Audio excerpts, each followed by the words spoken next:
Hi, welcome to Trebons and welcome to Gorgeous, or as we call her, G, and her first litter. She's just about 3 years of age. This is her first litter, so she's reasonably mature female. The father's Nino, our male, Nino, and the birth went relatively smoothly, no real problems, and relatively quick, which is nice. So, and she's now seems to be enjoying herself with her puppies. Very proud of them, our little G. Good girl. So we have 3 females, 5 males. Oops, here we come. There we come. And we have 8 in total, of course. And I'm probably taking up far too much room for G. Yes, I know.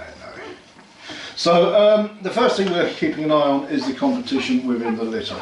We want the puppies all to grow up at the same rate, and we have to regulate that competition. We'll keep an eye on that competition.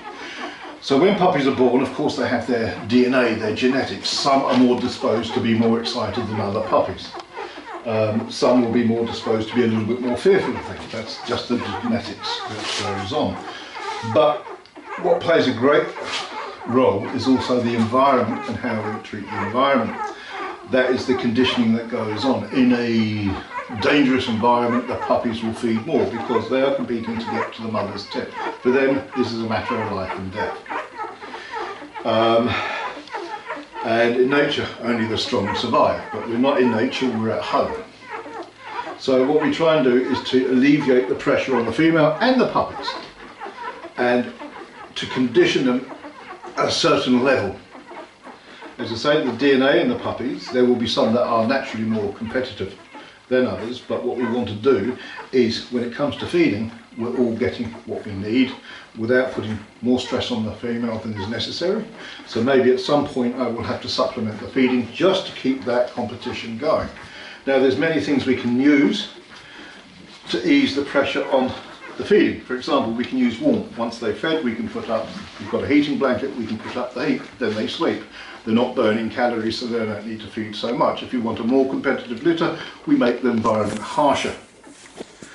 So these are the tools we use, and at the end of the day, and this is conditioning, we're conditioning a process for the puppies. And at some point I will start supplementing the food.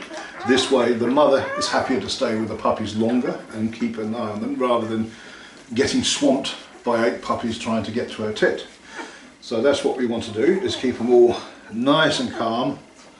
And then we've got the handling, of course. We want them to be handled and nice and calm when we're picking them up. They're not panicking. The mother's happy with me. If the mother's stressed, the puppies feel it. If the mother's not stressed, the puppies are not stressed. Yes, that's a lovely little, has to be a male, doesn't it? Because the chances are, yes.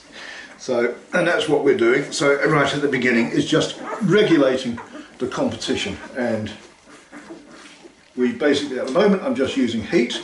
The weight going on the puppies there, what, they were born on Friday, Saturday, Sunday, Monday, Tuesday, so 4 days of age.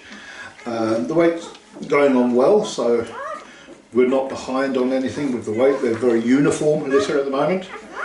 The 3 females are definitely smaller than the 5 males, but that's pretty much natural anyway. And it's just about so that they accept being handled, they're not panicking when I'm picking them up, they're used to me, and this sets us in a good place, for later on, that we already have that contact. Other than that, things are going very, very well. We do a video every week, you'll see that their development. So this is their first week of life, and you'll see how their world expands bit by bit, and you'll follow their progress and the handling we're doing. But the first thing, as I say, is just to get a nice even balance in competition, and that gives us a nice even puppy. And that's our video.